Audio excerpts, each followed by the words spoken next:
এটার সম্বন্ধে আমরা যেটা জানি, আমরা যেটা শুনেছি, যেটা মানুষকে আমরা বলি, এটা হচ্ছে নবাব মুর্শিদ কুলি খাঁর মেয়ে আজিমুন্নিসা বেগমের জ্যান্ত সমাধি। সে নাকি বলে বাচ্চা ছেলেদের কলিজা খেত, সেই কারণেই নাকি তাকে জ্যান্ত অবস্থায় সমাধি দিয়েছিল। এতটুকুনি জানি। রাজনৈতিক খবরের বাইরেও এক ধরনের খবর হয়, তা হলো একেবারে প্রত্যন্ত গ্রাম বাংলার বিভিন্ন মন্দির মসজিদ বা অন্যান্য স্টোরি কাহিনী, অর্থাৎ গল্প কথা। সেই রকমই একটি গল্প কথা আজকে আপনাদের সামনে তুলে ধরবো। আজিম উন্নিশার জীবন্ত সমাধির গোপন রহস্য। আজিম উন্নিশার জীবন্ত সমাধির গোপন রহস্যই আজকের এই প্রতিবেদনে আমরা তুলে ধরছি। অবশ্যই প্রতিবেদনটি দেখুন, শুনুন গোটা প্রতিবেদনটি। বাংলার প্রথম নবাব মুর্শিদ কুলি খানের একমাত্র কন্যা ছিলেন আজিম উন্নিশা। অনেকেই তার নাম জিন্নাত উন্নিশা বলেও জানেন। ইতিহাস ঘাটলে জানা যায় আজিম উন্নিশাকে জীবন্ত সমাধি দেওয়া হয়েছিল। আজিম উন্নিশাকে জীবন্ত সমাধি কেন দেয়া হয়েছিল, সমস্ত কিছুই আজকের এই প্রতিবেদনে আলোচনা। তার বাবা নিজেই তার মেয়েকে জীবন্ত কবর দেওয়ার সিদ্ধান্ত নেন, যদিও এই নিয়ে রয়েছে নানান মতভেদ। নিশ্চয়ই ভাবছেন নবাব অনেক নৃশংস ছিলেন, হয়তো তিনি পাশবিক ছিলেন, তাই তার কন্যাকে তিনি সমাধি দেবেন ভেবেছিলেন। আর এ কারণেই বোধহয় তিনি নিজের মেয়েকে জীবন্ত কবর দিয়েছেন। বিষয়টি আসলে তেমন নয়। জানা যায় কঠিন রোগে আক্রান্ত হন আজিম উন্নিশা।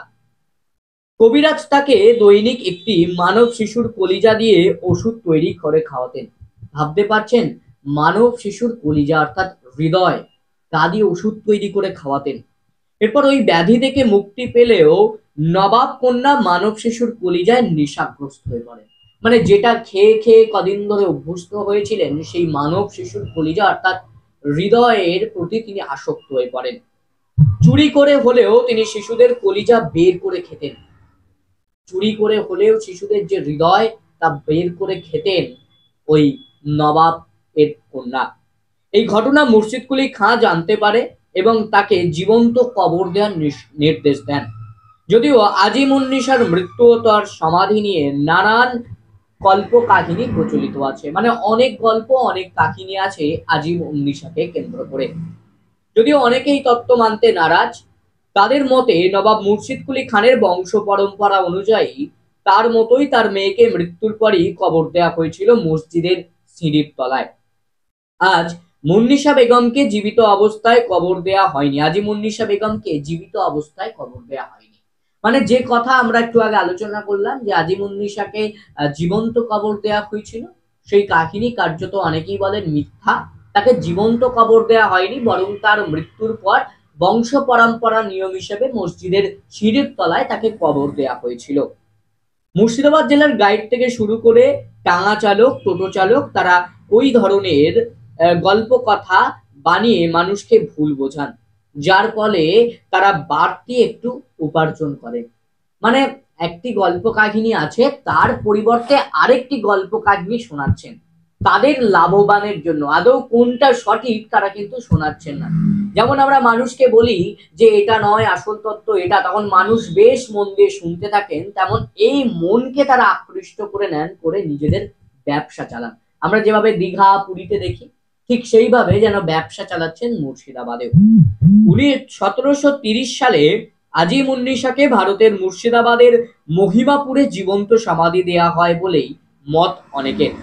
সেখানে 1734 সালে তৈরি করা হয় একটি বিশেষ মসজিদ, যেটি বর্তমানে পুরোই ধ্বংসপ্রাপ্ত। শুধু একটি দেওয়ালের অংশ বিশেষ আজও দাঁড়িয়ে রয়েছে। আজিম উন্নিশার জীবন্ত সমাধি দেখতে পর্যটকরা ভিড় জমান এই মুর্শিদাবাদে। মুঘল স্থাপত্যে গড়া প্রধান ফটক দিয়ে ভেতরে ঢুকলে সোজা একটি পথ উঠে গেছে উঁচু একটি মঞ্চের ঢিপির উপর। এই ঢিপির উপর আছে ফুলের বাগান। সিঁড়ি বেয়ে এই ঢিপি না বাগানে উঠতে হয়। সিঁড়ি না উঠে বাম দিক দিয়ে সিঁড়ির নিচের একটু এগিয়ে গেলেই দেখা যাবে একটি সমাধি। এটি আজিম উন্নিশার সমাধি বলেই অনেকে মনে করেন। নবাব মুর্শিদ কুলি খানের মতো তার মেয়ে আজিম উন্নিশারও সমাধি প্রবেশ সোপানের তলদেশে সমাহিত। সিঁড়ির নিচে সমাধি হলেও সেখানে আছে প্রশস্ত কক্ষ। ভাবা যায় যে সিঁড়ির নিচে সমাধি, কিন্তু তার উপরেও রয়েছে, তার নিচেও রয়েছে প্রশস্ত কক্ষ। ওই কক্ষেই আজিমুন্নিসার সমাধি। কথিত আছে সাধারণ মানুষের পদধূলিতে তার শিশু হত্যার পাপ মোচনের জন্য মসজিদে ওঠার সিঁড়ির নিচে তাকে জীবন্ত সমাহিত করা হয়। তাহলে কি কথা উঠে আসছে না, আজিমুন্নিসাকে জীবন্ত সমাধি সিঁড়ির তলাতেই কেন করা হয়েছিল? না, সে যেহেতু মানব শিশুর কলিজার নেশাগ্রস্ত হয়েছিলেন, চুরি করে খেয়েওছিলেন, মানুষের পদধূলিতে যাতে তার পাপ মোচন হয় তার জন্যই তাকে সিঁড়ির তলায় সমাধি দেওয়া হয়েছিল। মুর্শিদাবাদের আনাচে কানাচে এই কাহিনী আজও ঘুরে বেড়ায়। আজিমুন্নিসা বেগমের মসজিদটি প্রবল ভূমিকম্পে ধ্বংস হয়ে যায়, তবে এর কারুকার্য করা একটি দেওয়াল এখনো বর্তমান। এই মসজিদটির সঙ্গে মুর্শিদকুলি খাঁয়ের নির্মিত কাটরা মসজিদের অনেক মিল পাওয়া যায়। মানে যে মসজিদ, সেই মসজিদের সঙ্গে মুর্শিদকুলি খাঁয়ের যে তৈরি করা কাটরা মসজিদ, তার কিন্তু অনেকটাই মিল পাওয়া যায়। 1985 সালে ভারতীয় পুরাতত্ত্ব বিভাগ এই ভগ্নপ্রায় মসজিদটির রক্ষণাবেক্ষণ করে সর্বসাধারণের জন্য খুলে দেন, অর্থাৎ একটি পর্যটন কেন্দ্র হিসাবে কিন্তু সেটাকে খুলে দেওয়া হয়। নবাব কন্যা মুর্শিদকুলি খানের কন্যা আজিমুন্নিসার জীবন্ত কবর দেখতে এরপর থেকে আজও মানুষের ভিড় লেগেই থাকে সমাধিস্থলে। আজিমুন্নিসার জীবন্ত কবরের প্রচলিত কাহিনী শুনে সবাই শিহরিত হয়ে ওঠে, তবে কতটা সত্যি কতটা মিথ্যা সেটা এখনো স্পষ্টভাবে জানা যায়নি। তবে যেটা বেশি শোনা যায় যে আজিমুন্নিসাকে জীবন্ত অবস্থাতেই সমাধি দেওয়া হয়েছিল, যেহেতু তিনি শিশুদের কলিজা খেতেন। সেই নেশাগ্রস্ত, অর্থাৎ শিশুদের যে মারা যেতে হতো, সেই শিশুরা যাতে আর না ধ্বংস না হয়ে যায় তার জন্যই তাকে কিন্তু জীবন্ত সমাধি দেওয়া হয়েছিল সিঁড়ির তলায়। এটার সম্বন্ধে আমরা যেটা জানি, আমরা যেটা শুনেছি, যেটা মানুষকে আমরা বলি, এটা হচ্ছে নবাব মুর্শিদকুলি খাঁর মেয়ে আজিমুন্নিসা বেগমের জ্যান্ত সমাধি। সে নাকি বলে বাচ্চা ছেলেদের কলিজা খেত, সেই কারণে নাকি তাকে জ্যান্ত অবস্থায় সমাধি দিয়েছিল। এতটুকুনি জানি। আচ্ছা, আর এটাই মানুষকে আমরা বলি। আচ্ছা। এটা কতটা কি সত্য, কিছু জানা আছে? এটা তো সে 300-400 বছর আগেকার কথা, এগুলো ঠিক আছে, সে তো আমরা যেটা শুনে আসছি আমরা সেটাই বলছি মানুষ। আচ্ছা। তো এই জ্যান্ত সমাধিতে লোক কেমন হয়? ভালোই লোক হয়। ভিড় হয়? এখন একটু অফ টাইম বলে এখন লোকজন নেই। ডিসেম্বর জানুয়ারি সামনে আছে। ডিসেম্বর তো চলেই হ্যাঁ, এলো, চলে পড়ে এলো। এলো। কিছুদিন পর থেকে, এখন ছেলে মেয়েদের পরীক্ষা চলছে ধরেন, কিছুদিন পর থেকে লোক হবে। আচ্ছা, যদি লোক কম হয় তাহলে আপনাদের কতটা অসুবিধার মধ্যে পড়তে হচ্ছে? তাতে আমাদের কিছু যায় আসে না, আমাদের মোটামুটি চলে যায় কোনো রকম। আচ্ছা। লোক কম হোক বেশি হোক। কি নাম আপনার? আমার নাম বিশ্বজিৎ মন্ডল। আমরা বেলডাঙ্গা থেকে এসেছি। আচ্ছা, এখানে মুর্শিদাবাদ ঘুরছেন, কেমন লাগছে? ভালো লাগছে। কি কি দেখা হলো এখনো পর্যন্ত? এই যে হাজারদুয়ারি দেখলাম, তারপরে তো এখানে আসলাম, এবার আস্তে আস্তে দেখবো। আচ্ছা, যে জ্যান্ত সমাধি দেখলেন, কতটা সত্য মনে হয় আপনার কথাটা?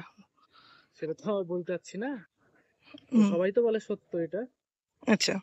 কি নাম আপনার? আমার নাম জুয়েল শেখ। এই যে জ্যান্ত কবর, এটার কি ইতিহাস রয়েছে, কি জানেন আপনি? জ্যান্ত কবর কিছুই না, এগুলো সব কথিত, ঠিক আছে, এগুলো হাইলাইট করা। স্বাভাবিকভাবে মারা যাওয়ার পরে কবর হয়েছে। তবে মুর্শিদকুলি খাঁর মেয়ে আজিমুন্নিসা বেগমের কবর আছে, এটুকু ঠিক। আচ্ছা, মানে এখানকার গাইডরা কি রং চড়িয়ে এটা? এগুলো হ্যাঁ, এগুলো আগাগোড়ায় মানে চড়িয়ে এসছে, সেইভাবেই চলছে, যে যেভাবে পারছে সেভাবেই বলছে। বলা হতো নাকি উনি কলিজা খাকি বেগম? এগুলো সব কথিত, এগুলো কোনো সত্যতা নাই। কলিজা খাকি বেগম বলে কোনো জিনিস নেই। লোকের আমরা দেখি উনার বাবার কবর মুর্শিদকুলি খাঁ, তার কবরও তো এর সিঁড়ির তলায়।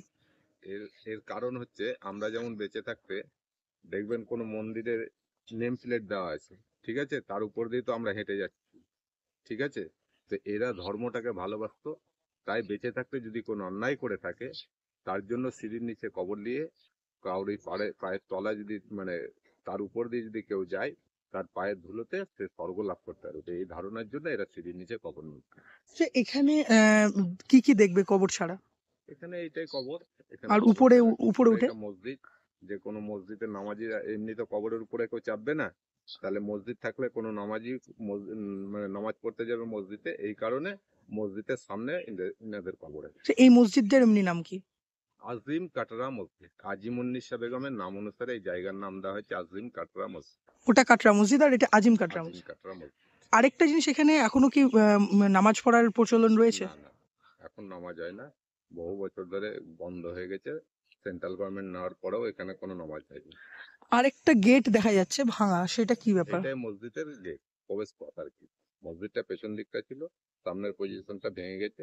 আরো 4খানা গেট ছিল, পুরোটাই ভেঙে গেছে, একটাই গেট দাঁড়িয়ে আছে। কি নাম আপনার? বিরজু পণ্ডিত। আপনি কি এখানকার স্টাফ? হ্যাঁ, এখানে কাঠকড়ি গার্ডেন। এরকম নানান খবরের আপডেট পেতে চোখ রাখুন শুধুমাত্র রয়্যাল বাংলার পর্দায়।